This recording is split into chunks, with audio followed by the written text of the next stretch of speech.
Pour les pleurs des nourrissons, ce qu'il faut savoir et ce qui est important à transmettre aux parents, c'est qu'un bébé peut pleurer normalement et de façon répétée. Dans 95% des cas, on ne trouvera rien. Bien sûr, on conseillera toujours d'aller voir son médecin quand les pleurs sont excessives et le médecin vérifiera que l'enfant a une croissance normale, qu'il tète bien, qu'il grossit bien, que l'examen est parfait et rassurera les parents. Et on reviendra au fait qu'un bébé à terme, bien constitué, peut pleurer normalement entre 2 à 3 heures par jour. Le moment le plus important des pleurs, c'est en fin de journée entre 18 h et 22 h. Et le pic des pleurs, c'est aux alentours de 6 semaines à 2 mois. Bonjour messieurs, dames. Bonjour. Je suis la puéricultrice. Je venais vous faire une petite information qu'on fait à tous les parents sur les pleurs du bébé. Oui. Et sur le syndrome du bébé secoué qui peut être lié aux pleurs intenses du bébé. C'est une intervention qu'on donne à tous les parents pendant leur séjour en maternité pour les informer sur les pleurs du bébé. On sait que les pleurs des bébés sont intenses.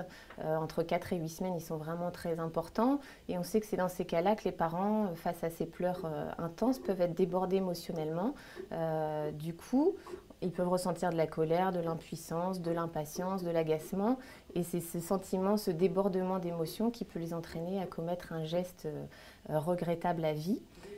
Donc du coup, nous, notre intervention consiste à les informer des pleurs, c'est normal, c'est fréquent, que des parents peuvent ressentir de la colère et c'est normal, ce n'est pas des mauvais parents. Et surtout, c'est les aider à réfléchir à ce qu'ils pourraient faire si un jour ils sont débordés par les pleurs de leur bébé pour éviter d'en arriver à les secouer.